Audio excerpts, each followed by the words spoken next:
watchful, stand firm in the faith, act like men, be strong. In today's culture, that's labeled toxic masculinity. But Scripture reveals the truth. Strength rooted in love is biblical masculinity. Make your choice. That was fancy. Welcome to the Choice Podcast, episode 88. We are creeping up to 100. Slowly. Maddie B. The century. 100, which means mark. 100 hours, currently 88 hours, of podcast recording and you and me jacking our jaws about birds and chickens and other things. And somewhere in the realm of 5 secret hours. And 100 hours means that's probably 300 hours for him to. Oh, that's poor guy. Yeah. That's pretty incredible. Yeah. We're not there yet, but we're close. If you're going to keep anybody on your consistent prayer list, it's pray for Matthew Bravo over here and all the work he does to put it together. Whatever you listen to, he's heard it 3 times. Oh, he's tired of it. I'm surprised if he even still hangs out with us at all or just shows up. It's good. He does it as a penance or something, maybe. It's a penance. Penance, right? We're his mission field. Yeah, well, I think I've been many people's mission field, and that's a good thing for me. Well, hey, man, we've got some exciting stuff, but first, let's talk about houses. Houses, Josh. What do you got, buddy? So I got nothing. I got the same old house, but you don't. Yeah, I just found this out today. You don't have the same old house. That's a fact. You know, and we know we've had a long and storied past with Josh's housecapades. Not done. And not done. I don't know if you've heard it. Oh, by the way, we've got a very special guest on here with us today, Josh. Let's talk about that. Yes, why don't y'all give you the honors? We do have a special guest. Not our first time. Not even close. Yeah, so I brought in my wonderful, beautiful, you'll find to be well-spoken and probably opinionated wife, Christina. Welcome back. First time season 2 podcast. How are you? I'm good. So what have you been up to since the last time you were on here? Moving, getting kids ready for school. Oh, yeah, that's a busy time, especially for a mom, because we don't do that well. Men don't. Oh, but yeah. Moms take lots of care to that, to getting kids ready for school, back to school shopping, getting all the things and getting them off, looking their best for first day. Yeah, and so, you mentioned moving. So that's a story, but here's the thing about it. Like anytime, like we sent Josh, just by living life, it's good to have you back on the show again. Yeah, welcome back. Thank you.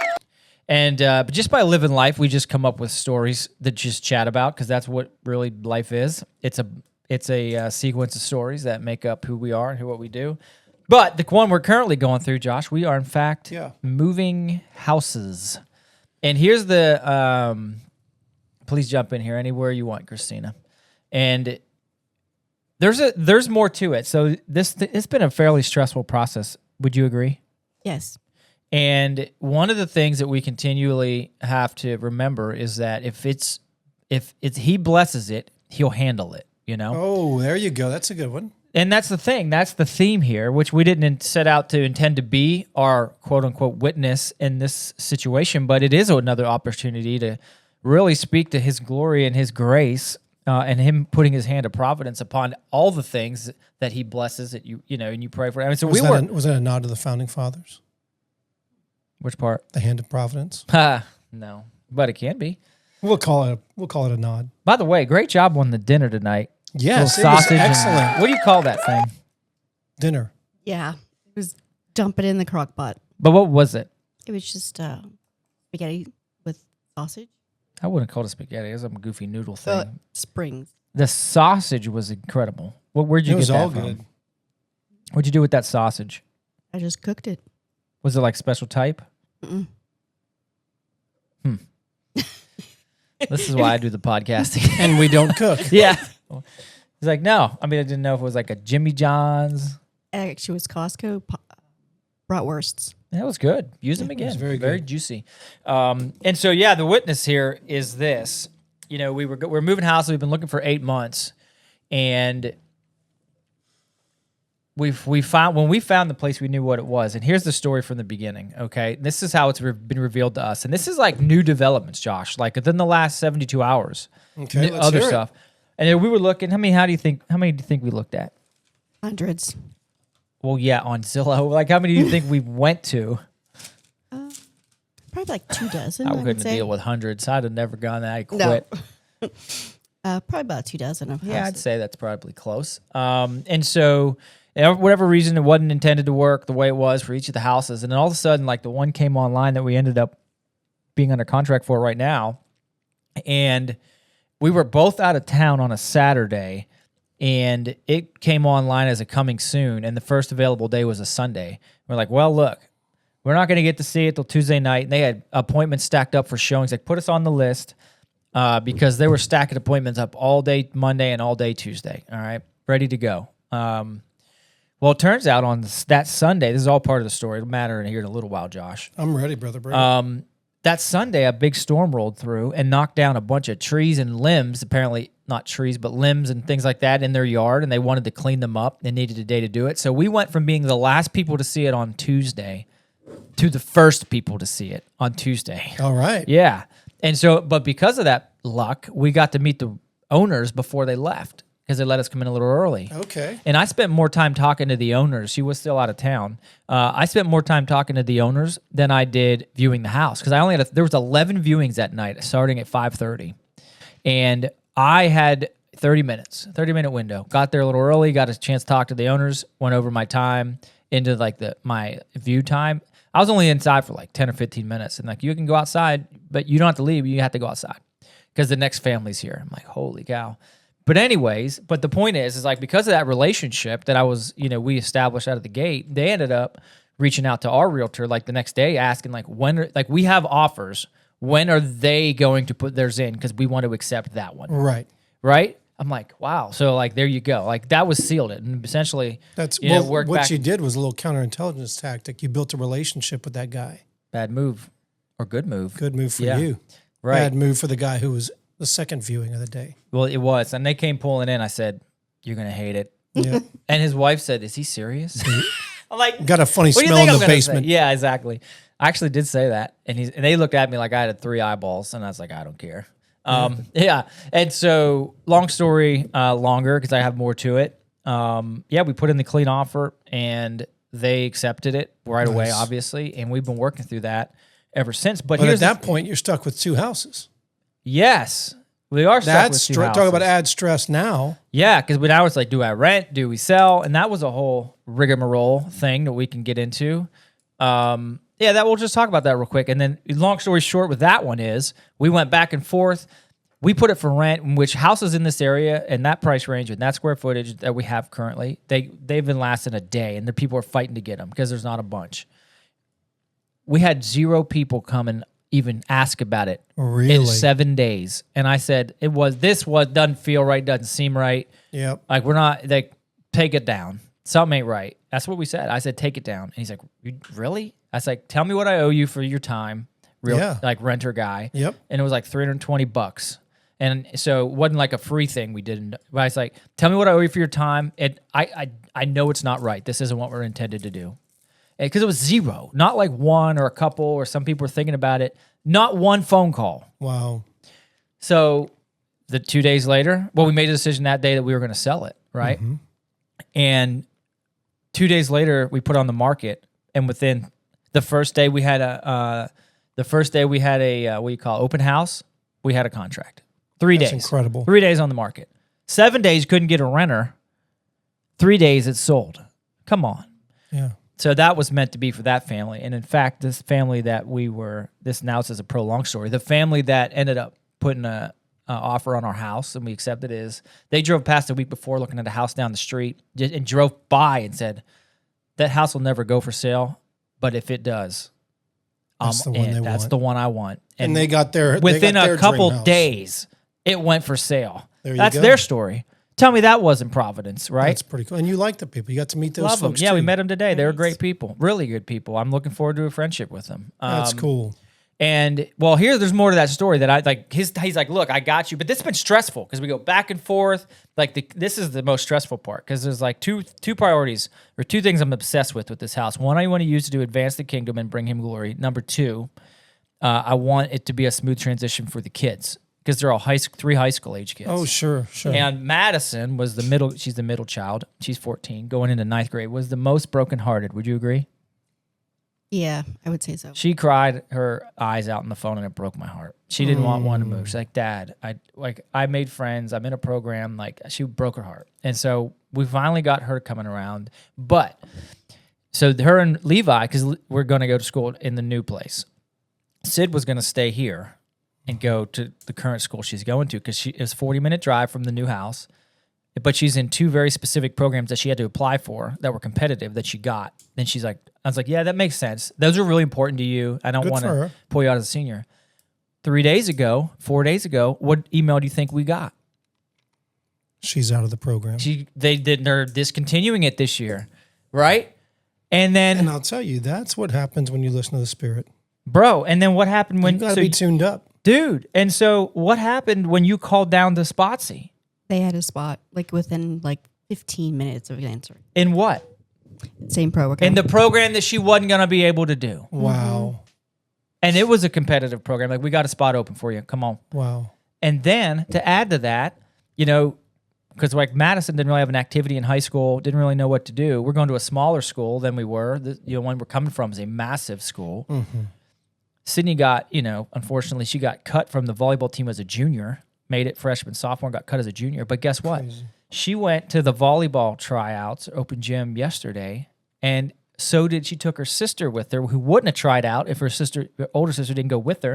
And it looks like they're probably both going to make the team. So here's what we got to pray for now. Here we go. We got to pray for that school that they're going to be playing for beats the pants off of their old school. Yeah, they won't play them. They're not in the same class category. Maybe not, but they might this year if we pray enough. Yeah, let's set the schedule. Yeah. And so that's the takeaway there is all this stress, all this pressure. What are we doing with the kids? Which was one of the main things, right? It's like, and again, you're not going to get rid of it, but if you trust that if he's, as I've said, I used 10-7 Big Land, my man Kurt's words. I prayed this. I said, bless it or kill it. And make it clear where you want us. And he has said, watch, boom, boom, when you're done saying that prayer, you lean on the words of the great theologian, I feel like it's Jewel. A joke. Oh, Jewel, it is. Worry is wasteful and useless in times like these. If he can use a donkey, he can use Jewel. Yeah, that's stinking. Balaam's donkey. She's actually a poet. She wrote a great book of poetry. She's very gifted with words. Yeah. Needs to meet Jesus, but... Yeah, she probably does, and a few other people. Anyways, and so that's just a story of... There's some other people you want her to meet? No, her and some other people need to meet Jesus. Oh, okay. I was like... Probably. I didn't know that... I'd like her to meet you. We'd have a good story from it. We'd bring her on the podcast. Jewel, if you're listening, you want to come on the podcast. Come on, Jewel. We got up you. at the Choice Podcast Show at gmail.com. If we could get Pastor Tony... Jewel ain't coming. No way. But that's all right. Someday. She did sing that song, What If God Were One of Us? Well, she's got questions. That's for questions. Sure. We'll just leave it there. Oh, boy. We're not going to talk about Jules. No more Jules. But yeah, and so it's just a story, and it's just faithfulness and just trusting that he will have it worked out if it's what he intends for you. And it's another example. Like, not that we needed one, but yet another one. And so it's like something that was put in our lives that I'm sharing with you, and you either say it's all coincidence or it isn't. That's yours to decide. I've come to a point in life where I no longer believe in coincidence.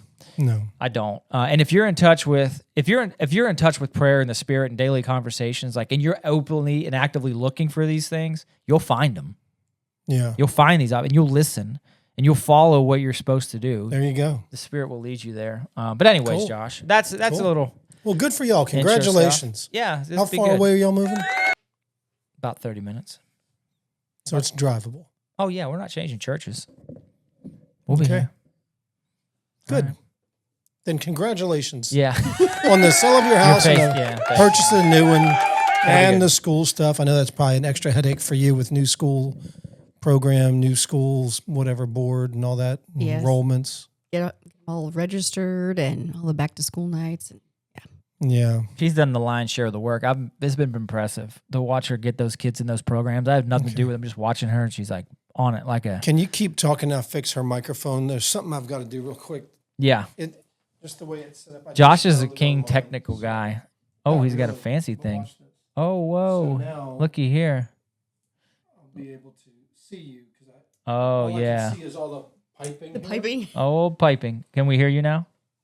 You can move it forward closer to you. At least he didn't bonk me in the face. Yeah, there you go. Now I can at least see Yeah, you. we can hear you. So that's good. Okay, great. I like that.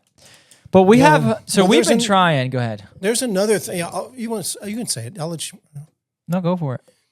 What Eric was about to say is we've been trying to get this episode done. And we've had some roadblocks, Eric. Oh, yeah. Lots of them. And we have another one tonight. And here's the coincidence, if you want to call it that. We don't believe in that. We're 100% on board with your comment about that. They don't exist. There's ways to know you're following the Lord. And one of them is when the enemy is trying to stop every single thing you're doing. And he has been trying to stop this specific podcast. Yep. So we had laid on this podcast, and we knew it was going to be powerful. We knew it was impactful. And we didn't get to it by just haphazardly deciding to do it. It was a lot of thought and decision to get to this, Yeah, right? it sure was. But every time we tried, something got in the way. And it was originally supposed to be Holly here, my wife, with us as well. Yes, it was. And she has almost no voice, sick as a dog. Like actually no voice. Yeah. She came back from Texas over a week ago. Her and all the kids are sick. Now I'm afraid I might be coming down with it, which is why my voice sounds a little funky tonight, like I have a frog in my throat or something.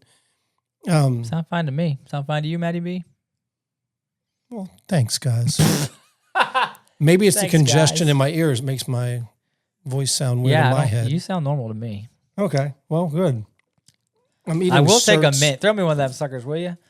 I didn't even have a What dog one? bone I need a mint. You want a mint? You want a mint, Maddie? Good. I'm He's a going to hang get on outta to it here. in case I These need a cough crazy or guys. something. So anyway, Holly gets the Texas death flu along with the kids, and it's been over a week now. And then I wake up this morning feeling like I'm starting to get a little something, maybe just congestion. It is changing the weather a little bit right now. It does happen to me sometimes. But we're a pretty sturdy stock, our bunch. Stock. Yeah, we don't usually get sick. Quality DNA in that group. We don't usually get sick. That's because you all Sick- spend your sick gets childhood me. in the mud with your shoes Yes. off. Yes. In fact, I was talking with our friend Hassan about that. He said, how hot is it in the summer? I said, it's oppressively hot. So much so that you just run from air condition to air condition. You don't stay outside. But when you grow up there, you don't know any better. Like, You that's don't- just life. yeah, that makes sense. So even when I started driving, I was driving a little Chevy S10 around town with a pair of shorts on, no shoes, no shirt, T-shirt, wadded up in the seat next to me, and some flip-flops. burn the skin off your back on them Chevy leather seats, though. You got it. Oh yeah, You But got you it. loved it. I did. It was cool. Anyway. Those seats do get hot. I have no idea how that happens, but man, they Yeah. will burn you up. Yeah, they're hot like the devil, like the devil's heart. Devil. The devil. So anyway, we finally got here. And we said this morning, I was like, do we want to do this, man? Holly's sick. I might be getting sick. And we came up with two things.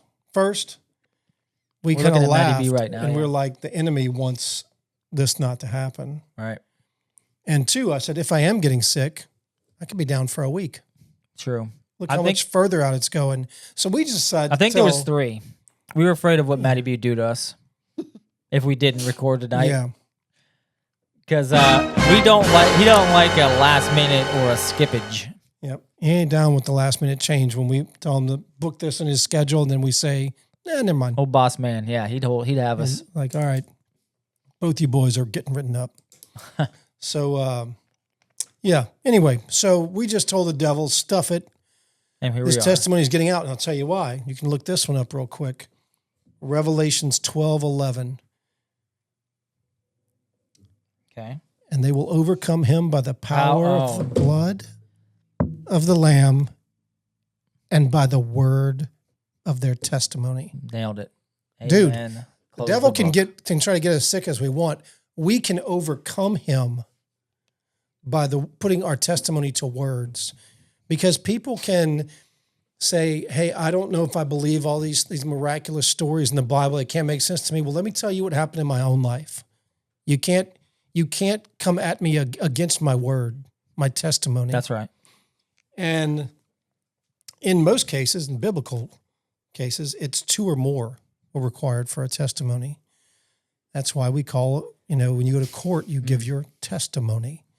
You tell the truth and you put it out there. And if you have witnesses to it, which you guys are both witnesses to your own testimony. And there's a bunch of others. Sure. And now you're putting it to words so that the enemy, Satan himself, is overcome by your story that you're putting to words. And this is big. Yeah. This is a big one. And I'll just say it's big enough that there's very few people that have heard this testimony. And you guys have decided, hey, you know what, enemy, we're going to rip the Band-Aid off this and throw it right in your face. Lots of Band-Aids, buddy. Right in your face.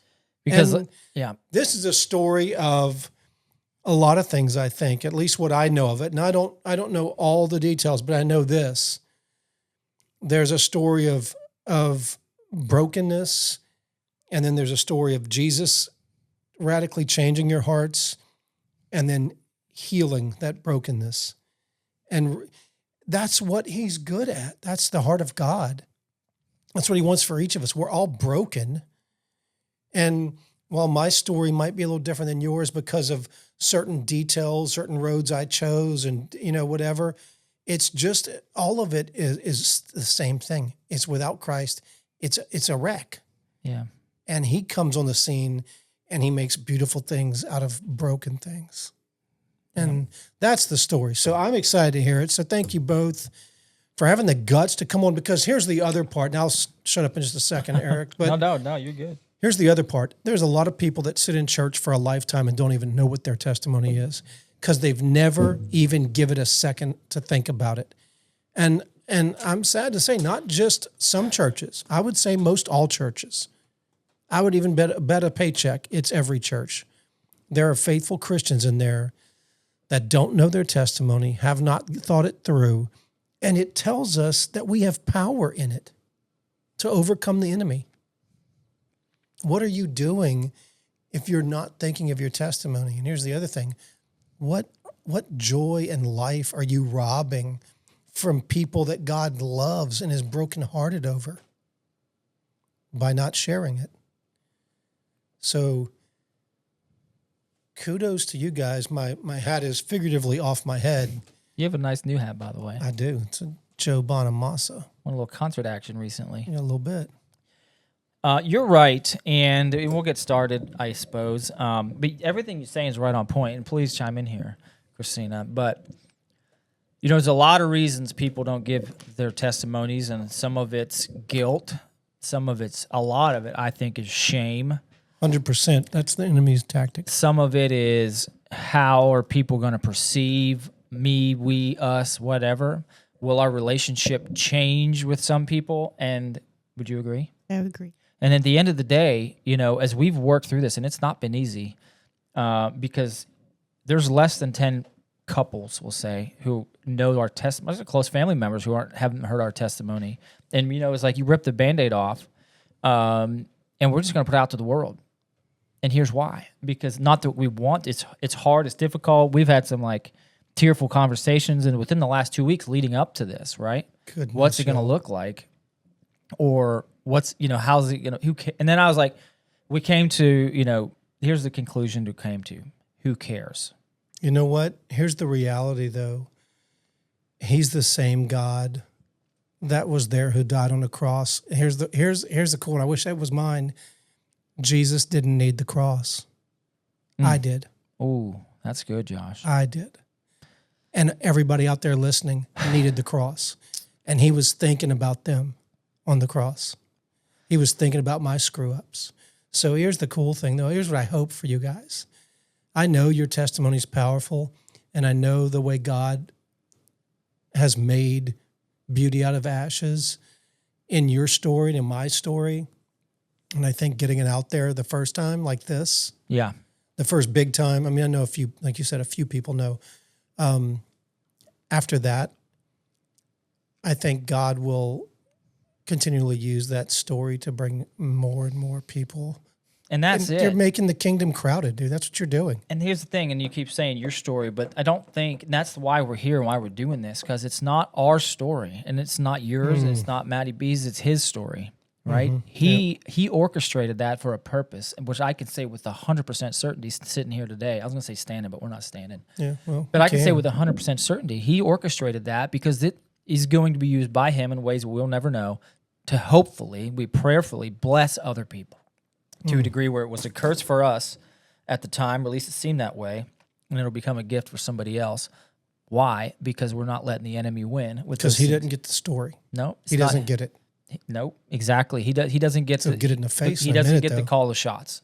He's going to get it in the face in a Yeah. minute. So here we are. And So let's just pray for y'all real quick. Yes, do Father that. God, thank you for Eric and Christina, Lord. Thank you for their willingness to be obedient to you.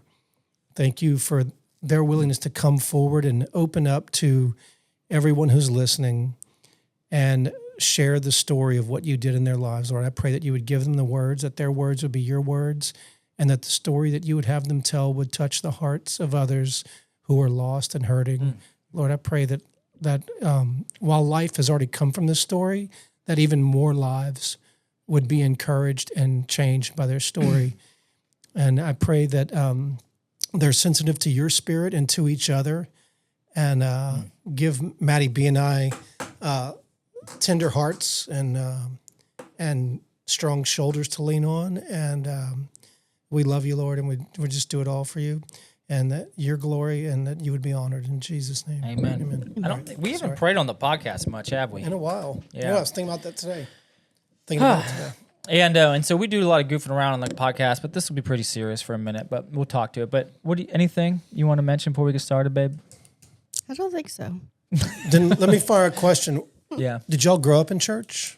that's where we're individually? going to start. Great question. Yes. So I was always, brought to church every Sunday, Sunday school, all the things. So What like denomination? If group Catholic.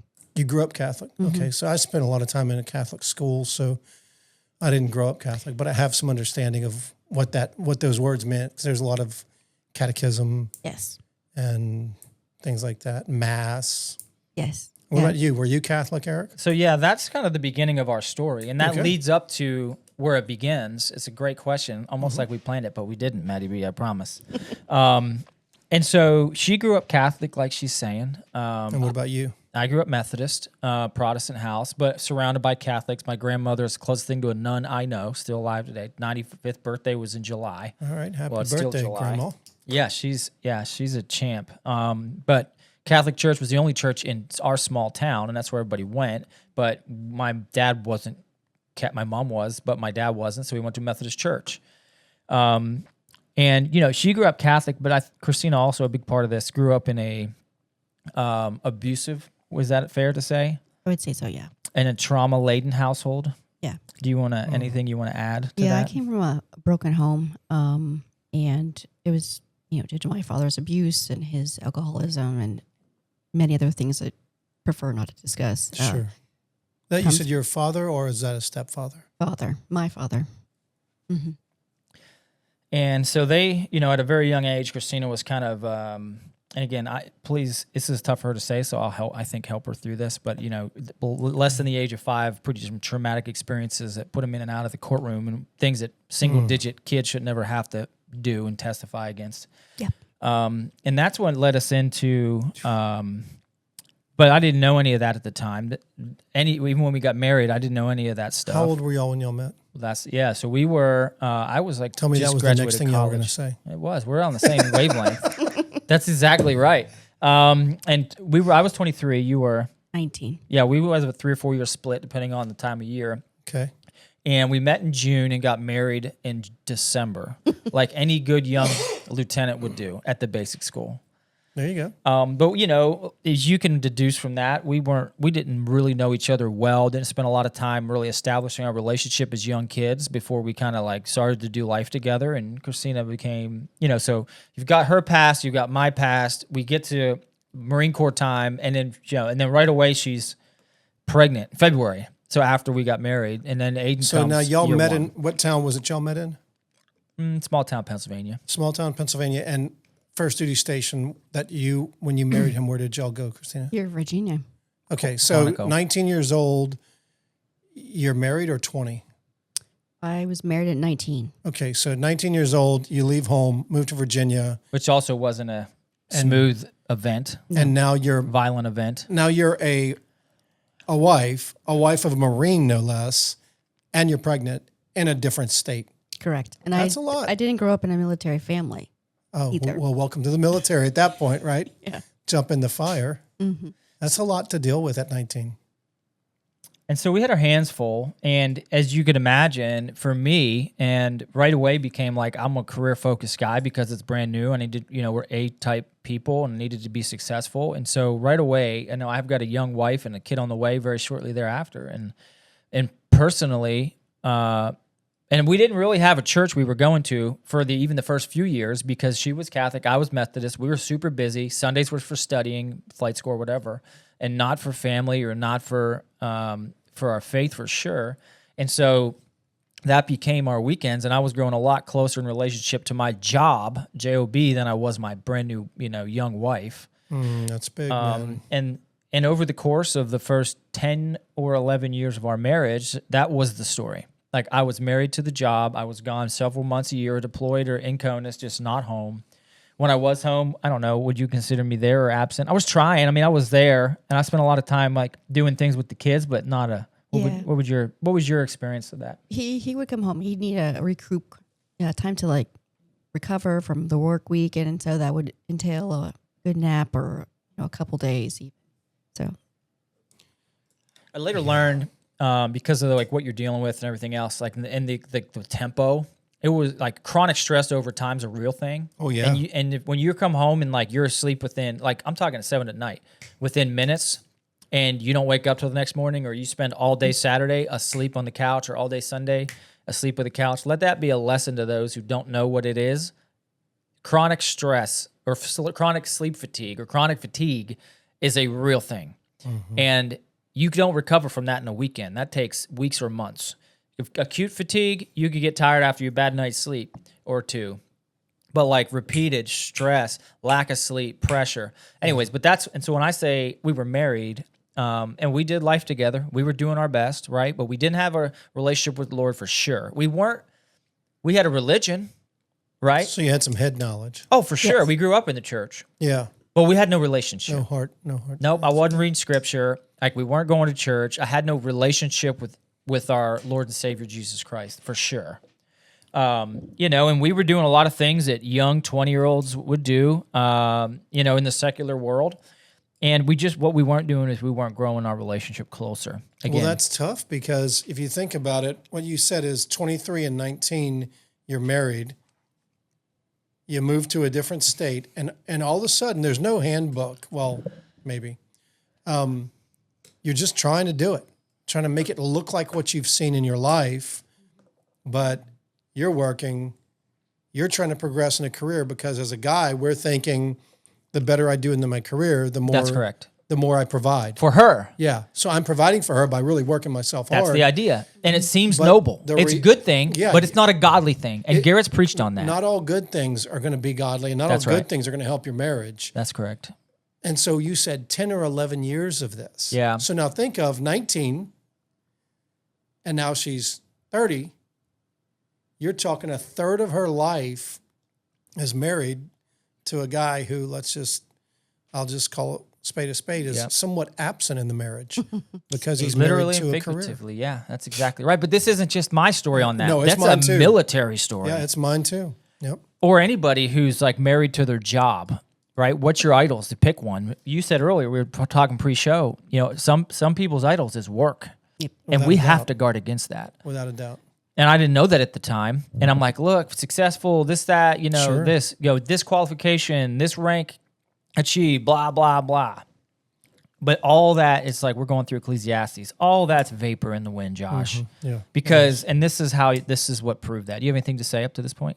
Yeah, I was gonna say like we just didn't start our marriage on a firm foundation. Like there was no Christ. I think if we would have started there and like started attending church together back in our hometowns, I think it would have been better. Mm-hmm. Oh, 100%.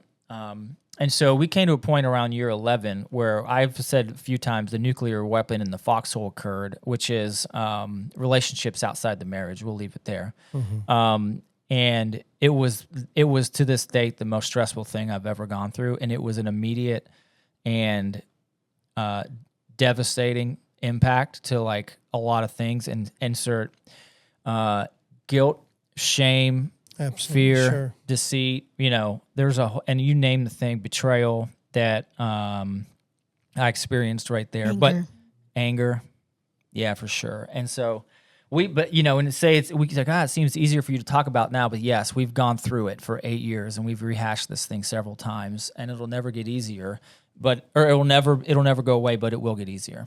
But this isn't a story of what happened, but it's a story of what happened because of, all right? Mm-hmm. And so, but there were some indicators, and so that's a big deal, and I just want to live on that for 1 second, all right? So, infidelity, and I'm going to hand you to the mic. You can say whatever you want. Infidelity in a marriage is obviously the most impactful thing that could ever happen between a couple. Okay, but we are here today to show you that there's a seam of hope that lives inside of that, and it does absolutely not have to be the end of the two of you. That's good, man. Before I go any further. I mean, and I own a large portion of that, and people are going to point their fingers, and Christina, please jump in a second. Like they're going to point their fingers right at her, and whatever, she's going to own it, I'm sure, here in a second. But there's a big part, and any time that happens, the man has a part at the play in there, and I'm going to own as much of that as I possibly can because I wasn't there for her, and I didn't lead that family well, where we wouldn't have gotten there. Well, so I'll start there. Can I just say one thing real quick? Without being too ugly towards you, it sounds like there was 10 to 11 years of infidelity with your relationship with work. I never looked at it like that. I say it like that because I've been there. I've done that, and I've got to guard against that because I can quickly jump back into that where I don't give not just my wife and my children my time. Yeah. And Holly's told me from the day we started dating, I was so clueless as a guy. She said, you know how women spell love? They spell it the same way kids do. Yeah. Time. That's really good. Oof, leveled me. So I've been there and done it as well. Yeah. So I'm going to stop there myself for a second. I'm going to give over the mic to my lovely bride. Oh. What's your take on this? And then we're going to talk about the afterthoughts, but go ahead. Yeah, I would say I think the lack of communication, the lack of time for each other, always being on like different paths. Mm-hmm. We were always like passing ships for like the longest time, in and out, in and out. So the communication wasn't there, and so you become attached to people around you who are there all the time. And so yeah, it's a slippery slope, and if you're not careful, anyone can fall into it, male or female. Sure. What advice would you have for any ladies in a marriage that you feel like probably in the same position we were in? What are some of the things to watch out for, and how do they correct that ship before it sails to the wrong sea? I think the whoever it is, the wife or the husband, when they start feeling like I don't need to talk to them, they're not going to listen, it doesn't matter, or I'll just go ask so and so, or if you just start to like get annoyed that they're not there, or when they are home, you're like, it's pointless. Like they're just not going to listen at all. I think when you start having that grudge and those like annoyances and deep rooted feelings for that's a huge red flag. And I didn't pay attention to it at the time. And we didn't know any better. We were young. This is a while ago. Yeah. It wasn't like last year. It was like almost a decade ago now. Yeah. And event occurs, and the event horizon here is me, becoming aware of it. Okay. Sure. That's we'll call that the event horizon. Okay. And so, we'll skip the exact date, although we both know when that was, her and I both know when that was, but it was early in the year. And, and like I said earlier, it was a significant emotional event to the X thousandth degree. It'll ruin you for about you won't move. You'll be numb, and you'll have a whole bunch of questions, and you'll go through the 5 stages or whatever of grief to some degree. But it affects your job, it affects your relationships, and it affects everything. It changes everything. It's as poisonous as you could imagine. But we had 5 kids to deal with, right? And so right when about a week afterwards, we finally started talking again. What we never did, that was a success. This is some advice. I never left the house. I mean, I think I grabbed a hotel room for a couple of days, and that was it. And it's like, we need to talk about this. And I never left the house, left, moved out. I'll tell you that in a second. But I never did that. And whatever, call it this, led by the Spirit, even though we weren't in church at the time, we were compelled to have a conversation. And through that, the best thing that was decided that entire time is we're not going to make any rash decisions for 90 days. Okay. We owe it to the kids. We owe it to ourselves. That is a really mature thing for what it is. My call sign was spaz. I'm really good at being emotional. Okay. This is the one time in my life I was pragmatic we were collectively pragmatic, right, babes? Yeah. And we said, look, we're not making any decisions for 90 days. In that time, we're going to do everything. We're going to give it if no one else, for the kids. We're going to do everything we can to make this work, or try to make it work, or to see if it can work. And how many times you think we had been to counseling or marriage counseling or whatever before this? 0. And I was too proud to do that. I was like, what's the point? It's totally useless. But I had committed, and I'd given the word, we will try.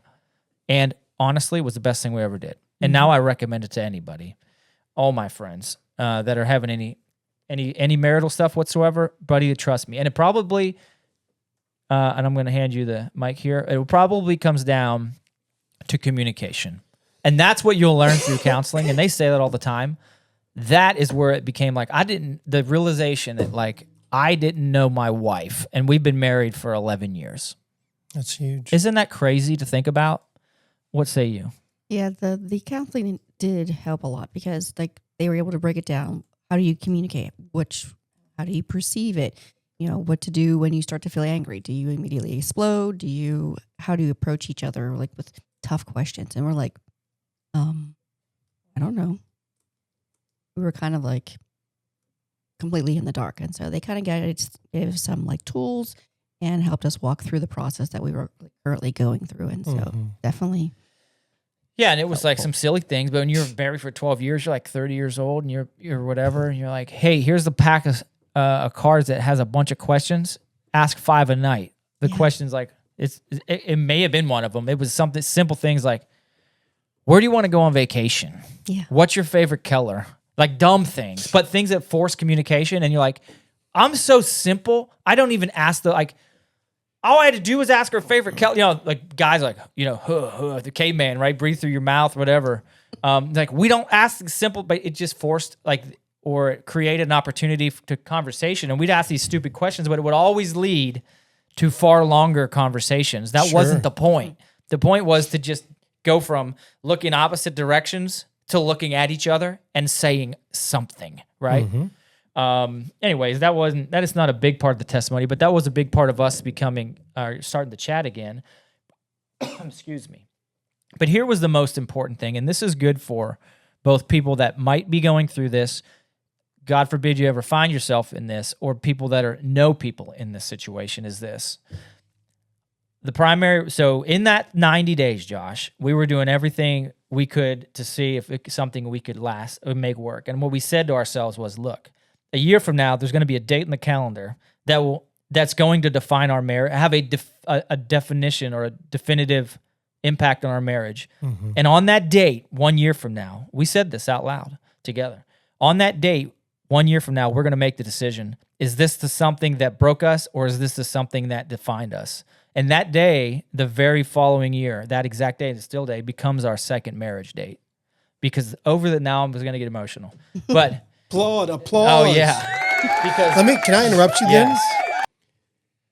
So listen to this, man. This is so cool.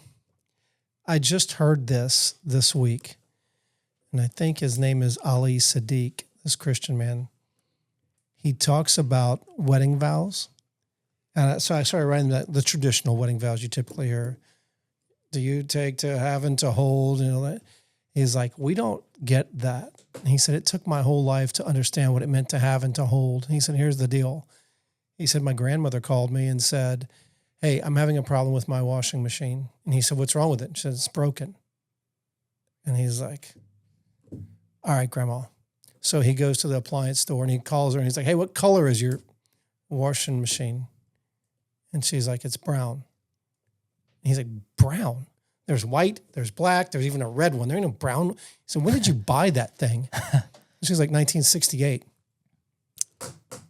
And he's like, and it's lasted this long? And she said, no, your grandfather fixed it a number of times.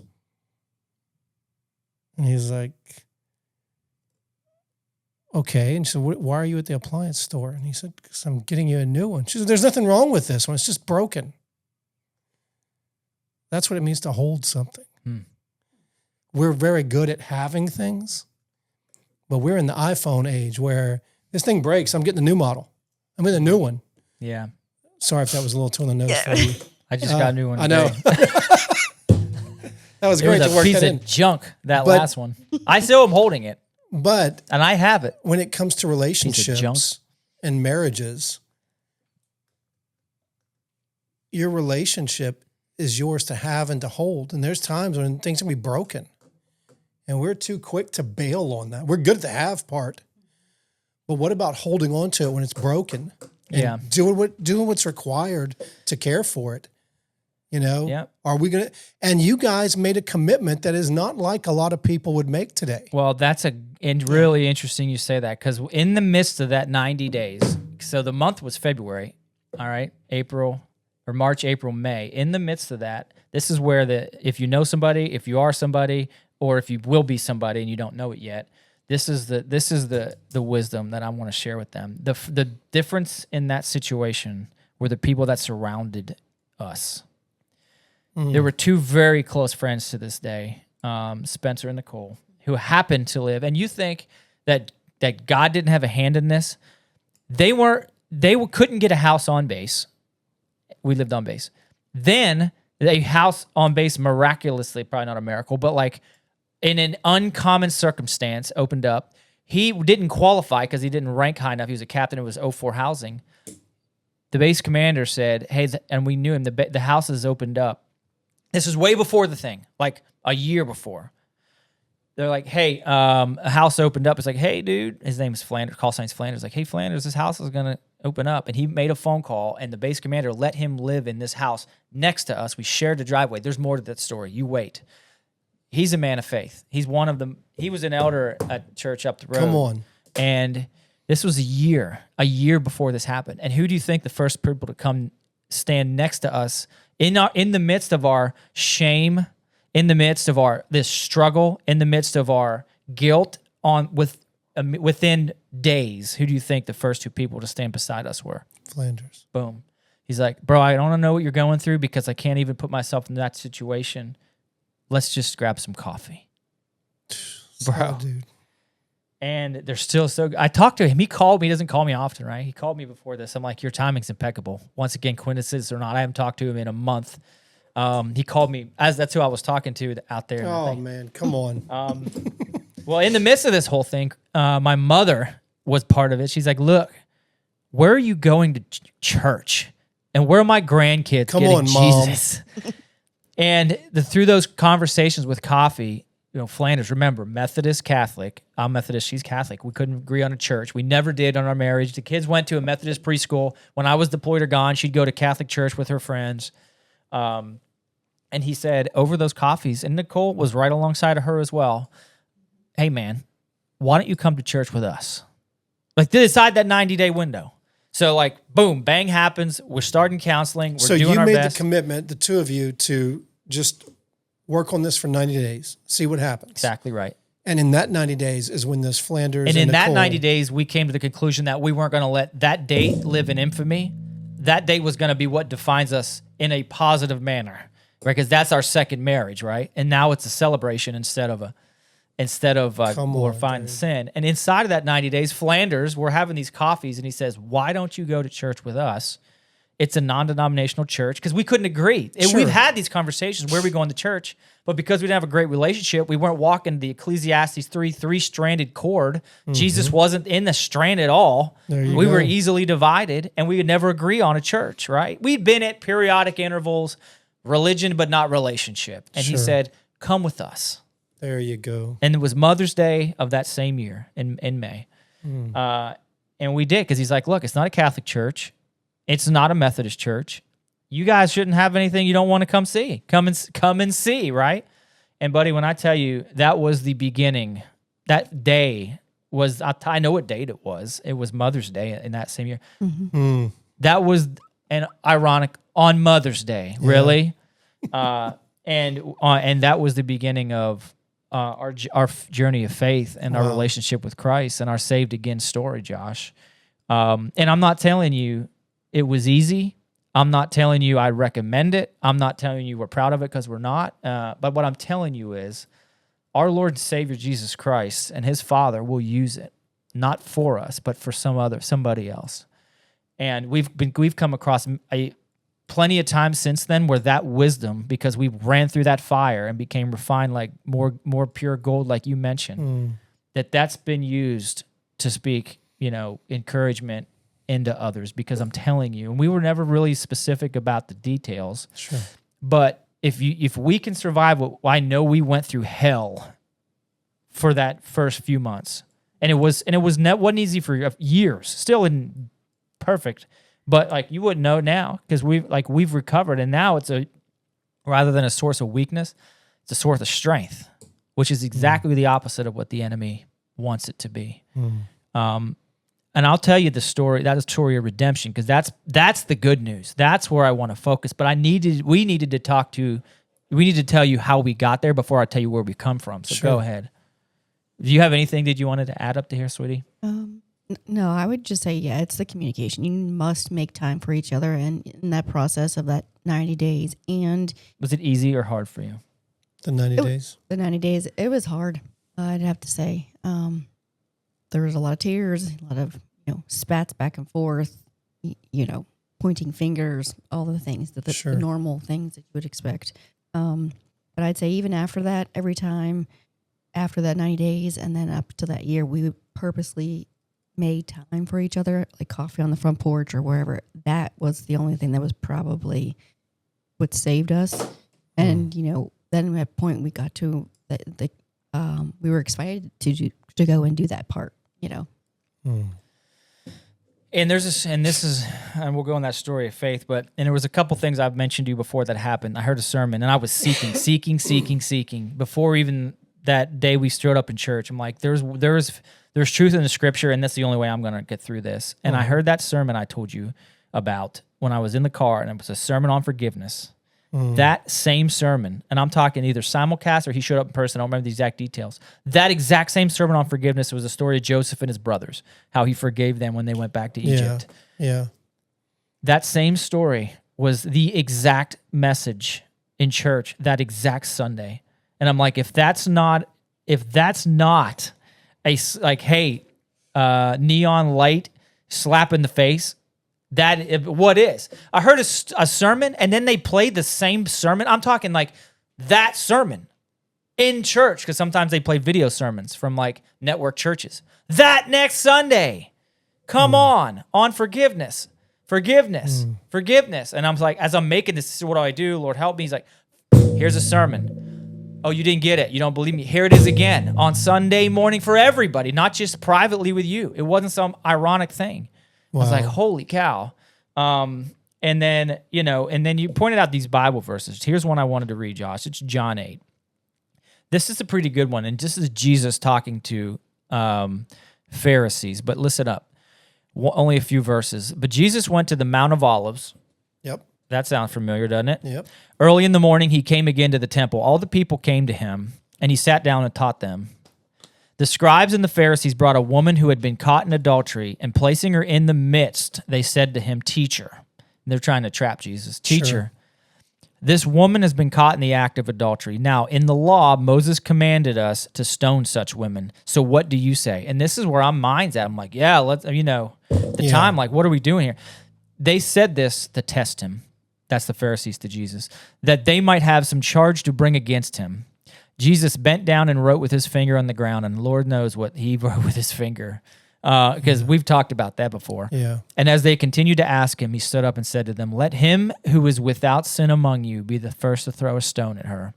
And that's what I say to all of us here. And what happened? And once more he bent down and wrote on the ground. But when they heard it, they went away one by one, They all left. beginning with the older ones. And Jesus was left alone with the woman standing before him. And Jesus stood up and said to her, Woman, where are they? And why has no one condemned you?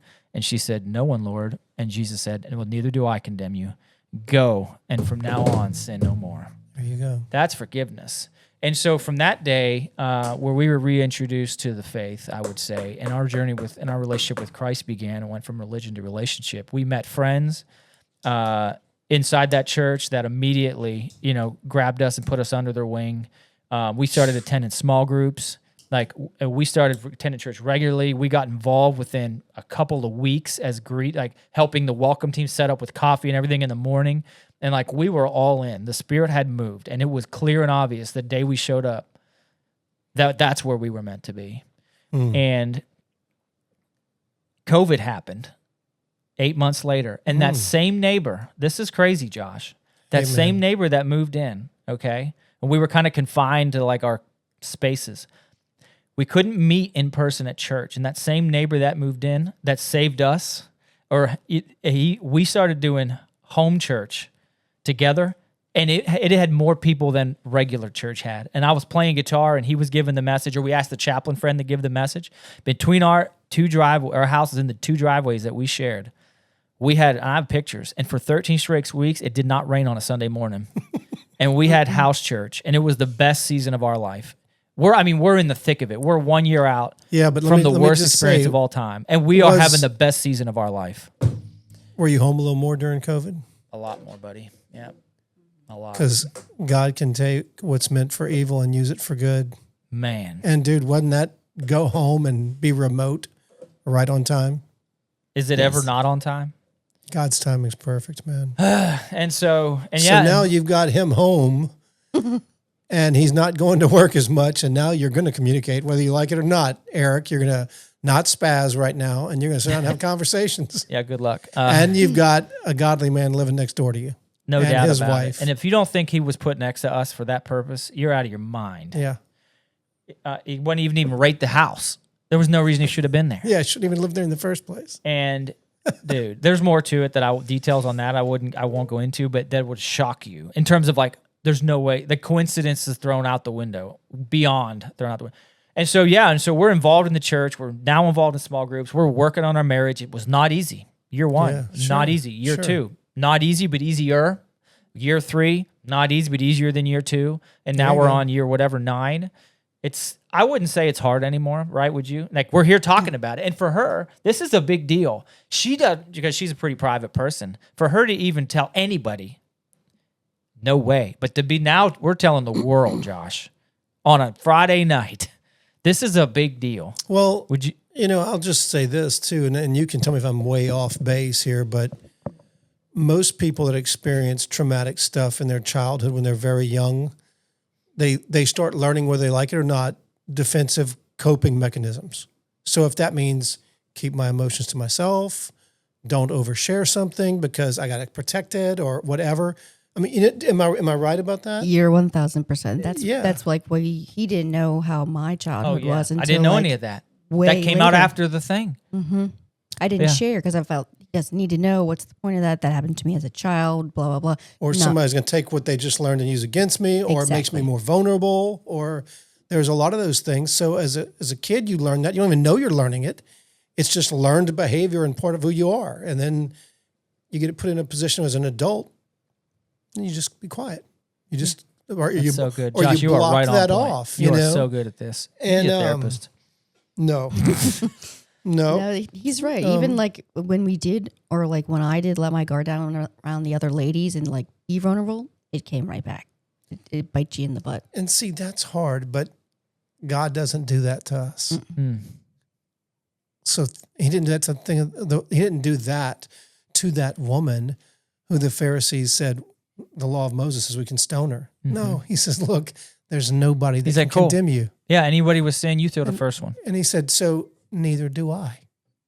That's one thing that my wife has been an example to me in my life, is that we do forgive each other. And when that comes, what comes with it, my responsibility and when I say I forgive you, is I'm making a commitment that I'm done with it too. I'm not throwing it in your face. And she's forgiven me about things. And she could go running around telling everybody all the stuff I do wrong or did do wrong or have done wrong.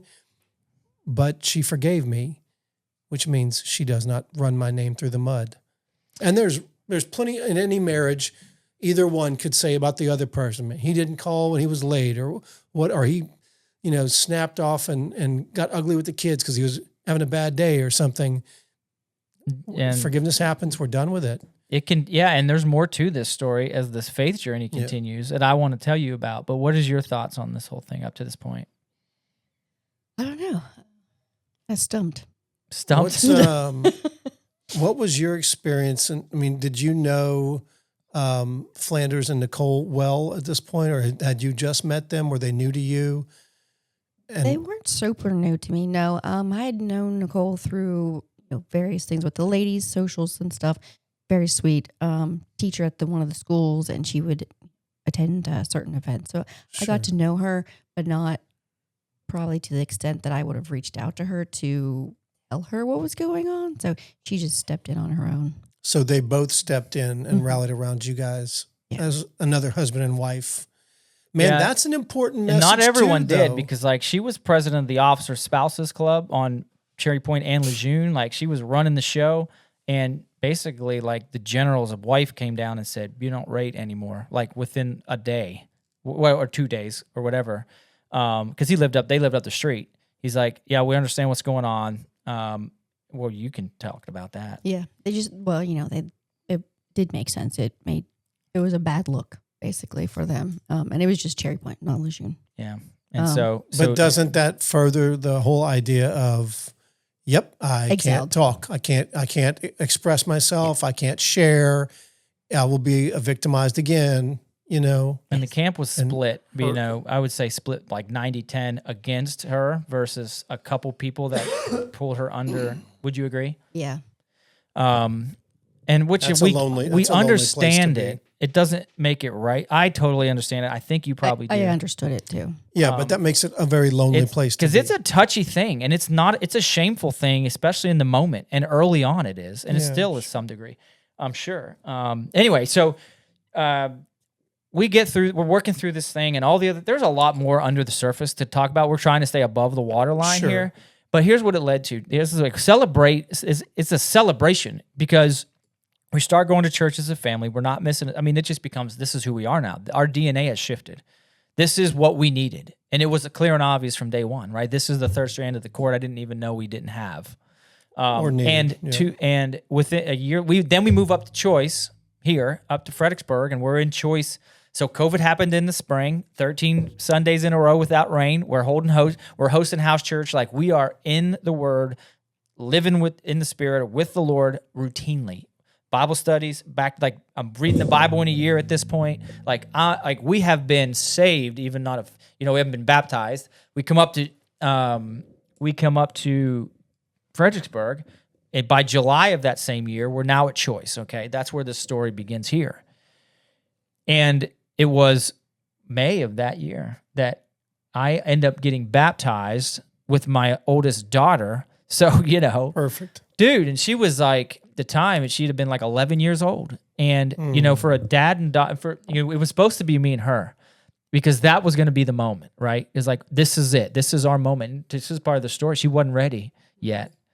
Her heart had not been softened yet. She was not ready to do that. And the ladies had a big impact on getting her to where her heart was softened later. Would you agree? I agree.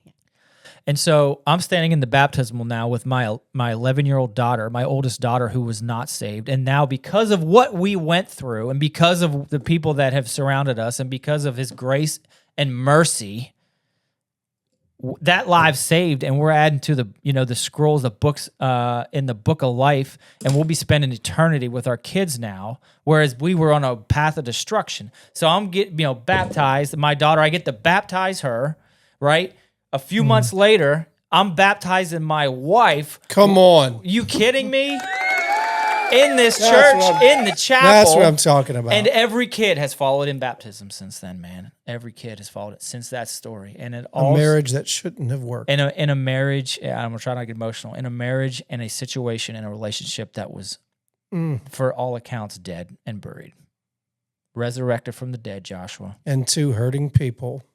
Still turning what are hurt into hopeful joy and a thread of hope and a seam of hope for other people dealing with similar circumstances, man. Man, I have to think the minute y'all decided we're going to give this 90 days, we're going to wait a year, I have to think there has to be, God hates divorce, right? There has to be angels cheering, like rooting. You know what I mean? Like they're not going to be rash. They're not going to be idiots and just make a decision off of emotions. They're going to take their time on this. You have to know that all of heaven rejoices. And are you telling me that God was not for Christina and Eric at that point? Correct. Absolutely. And then look at him move in your lives from that day forward, the rebuilding. Look, dude, I know people that will tell you that God created commercial air travel for missions and they will not hear anything else. They won't listen to it. Yeah. It's not reality to them. Maybe COVID was for your marriage. Yeah. God used that season to keep you home, to rebuild relationship. A lot of people, to make you communicate. Like, y'all don't want to talk a lot? Watch this. You can't go to work now. How not you like allowed, that? buddy. Yeah. It's not even allowed by the Marine Corps for you to go to the Marine Corps. So stay home with your wife. Yep. And now talk to her. And I'll be clear. Jesus said himself in Matthew, there is one case for divorce. It's this one. So we had the ability to have a blessed divorce. It doesn't mean that God likes it. It doesn't mean you have to. That's also true. That decision rests in you. That is your decision. And you don't have to make the obvious and don't think decision. That God isn't big enough to fix some junk that's going on in your life right now, and then, or my life, or your life. He will, because look, Josh, because he's a good God. Let's do the butterfly effect on it. He's a great God, right? He will handle it. He had you, and whether it's because I was straying and he brought me back to life, or us back to life by slapping the head, or he's like, no, I need you to go here so I can bring you there. This is the path I have for you, and either one. And by the way, Flanders, you just got to prove for the 04 housing. Oh, yeah, by the way. Shouldn't even happen. No, it shouldn't happen. Because I need you there. I have plans. He was a man of plans, dude. Your hearts were, God's hearts were already broken for you. Before because he... Before Flanders even got the house. Dude. He's looking at them saying, they're the ones. They're the ones.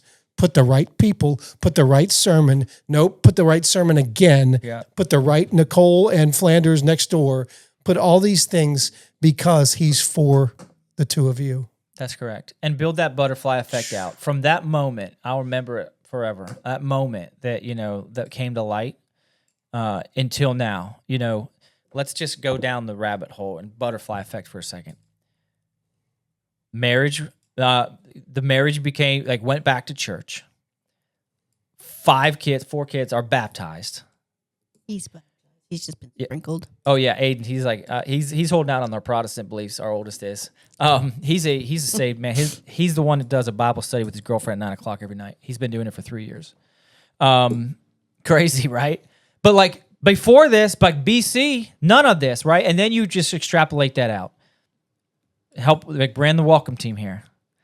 Met a bunch of great people. Right? Jumped in the men's ministry and jumped on a podcast. And now we're telling people about our faith routinely, every single week, coming from a story that we never deserved to be here telling. Right? And because of that, because of that moment and how God has redeemed it and said, I got a plan, Everything from that point in my faith journey ties back to that one moment, that one single moment. And so everything that we're doing together, everything, all the leaders, any of the leadership roles, the book, like any conversations I have, everything, my life is, this is my life now because of that moment. Are you crazy?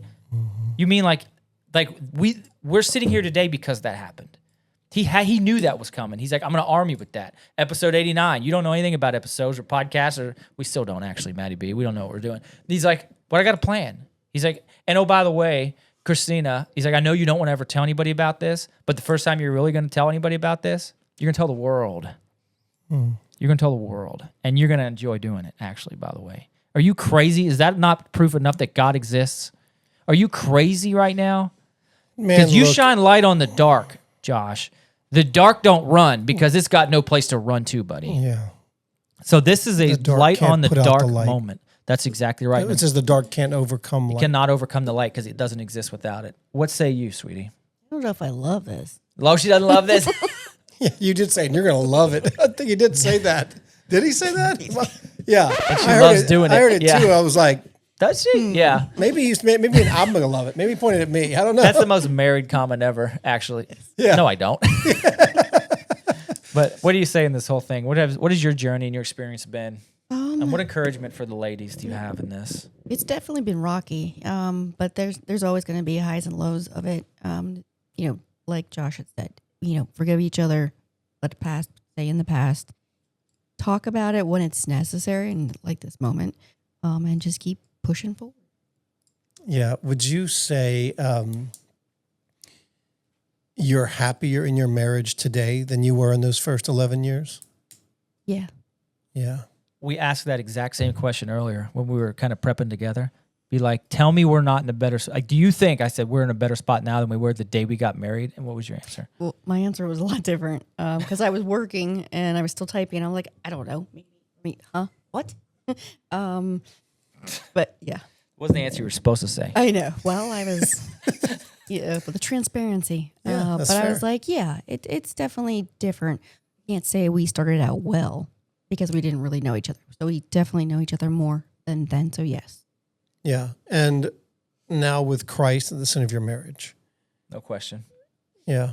Oh, is that a question? Yeah. Yeah, there's no question about it. I mean, at the center of your marriage now, as opposed to what marriage was like without Christ. It was two ships just going different directions. Yeah. Now, like we pray together, we'll have meals together, we make time purposely, we pray about things that never happened in the past. You never, that's a big thing. For a lot of guys, even now as believers, it's a hard thing to do. We went through that with a year or two ago. We did. Encouraging them to do that. But it's also like, hey, wait a minute. It shows the other person, I'm considering your thoughts on this too. And I also hear your heart on it because I'm hearing your prayers about this thing. Something else too, whenever you're both praying about the same thing, you're tied a little closer. Oh yeah, it's a bond, buddy. When you're both on the same sheet of music praying for your child, you're both same sheet of music praying for your house to be sold, whatever it is. It's that there's bonding in that guys don't generally get all the time. I don't.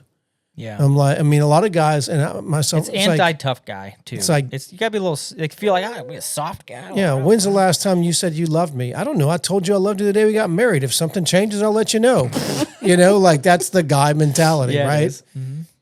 There's not a lot of relationship in that, and that can be rough. But then for us, it's like, I have trouble sitting still when we do those things. Yeah. I'm like, why are you laughing? I got to clean the dog kennel, or maybe I got to walk a dog, or look, a bird. Yeah. Worldly distractions. Yeah, and it's wild, but I'll tell you, the credit is the Lord's.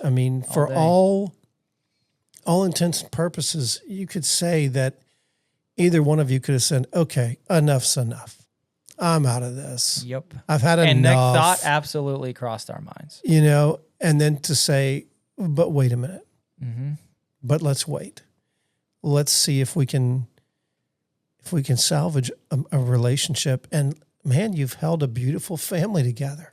Well, I told you, Josh, got like great kids we walking put with the our Lord. old marriage in the past. We have 2 anniversary dates. Well, that old marriage died with the old man. And that second one, it died with that old man. That's right. And that's our second marriage date. We actively committed that, like, going forth from here, here's what this looks like. All that is old us, and there's no longer old us. And so we walked and we stepped in new. That's what we decided on that date. And then that date is now a date of celebration.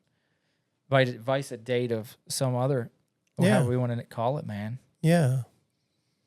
That's the reason. And again, in that, like, again, I told all the story, but, like, you know, the faith story is the story here. Without that, nothing. But that all, like, once we stepped forward in that church, it all started to make sense. Everything started to get better. Would you agree? I agree. Day one. I'm talking day one. Wow. Like, you don't know, and that's for it. What's that? I was going to say they actually talked about Mary on Mother's Day too. Yeah, actually, that was her thing. She's like, we went on Mother's Day to this church, and that was her beef, right? And because she grew up Catholic, she's like, it's Mother's Day, and then he mentioned Mary at all. I'm like, where's in a Baptist church, Christina? Yeah, right. Unless it's Christmas, Right. But anyways, Yeah. that's it. That's what did we miss? What I miss? What do you need to fill in, sweetie? I don't think anything. Let me offer this. I'm going to hand it back to you, Josh, however you want to finish this out. But let me offer this as some encouragement. One, it was good to get that off our chest and out into the world. First time really we've ever done that. Now there's no more darkness. Well done, you two. And I will tell you, let us be your champion, whoever that you is. You, Josh, you, Maddie B. And it doesn't have to be the same situation we've gone through, but I'm telling you, we've gone through the grief, the pain, the struggle beyond anything you can imagine.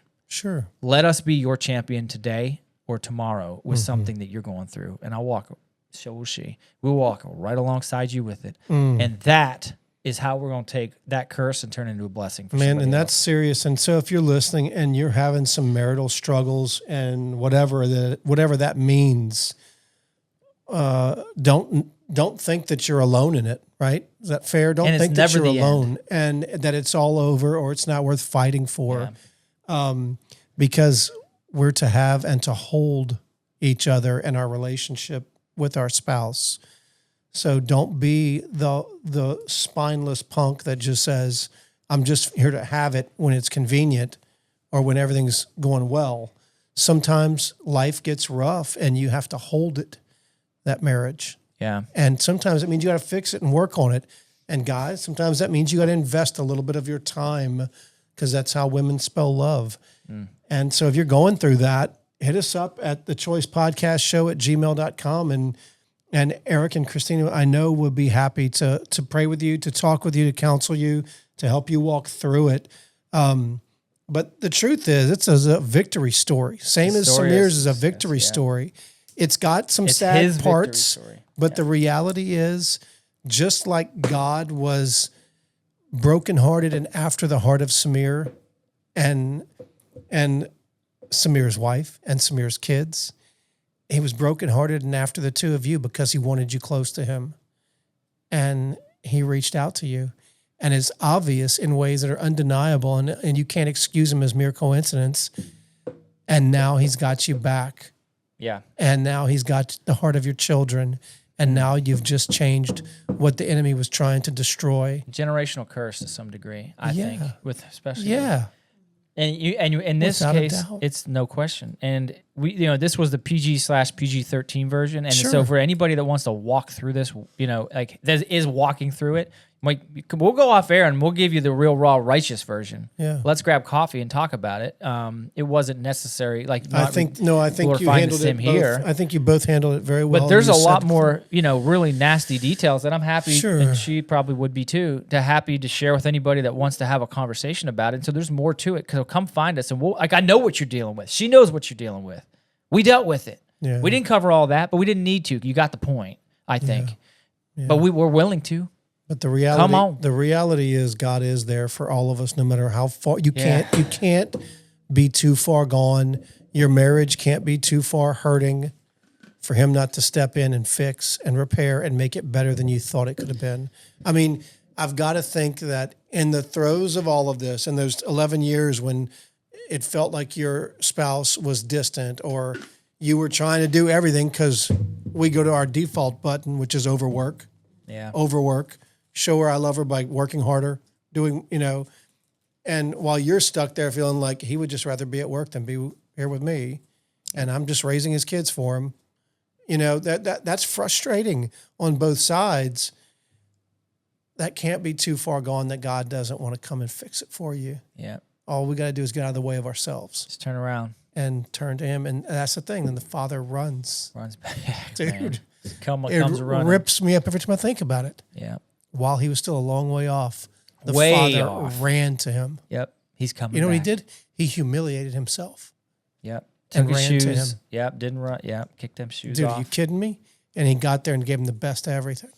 Because that's the heart of who he And is. we deserve none of that. None of us do. We deserve none of what he gives us. Don't when he tell him redeems that, it. though.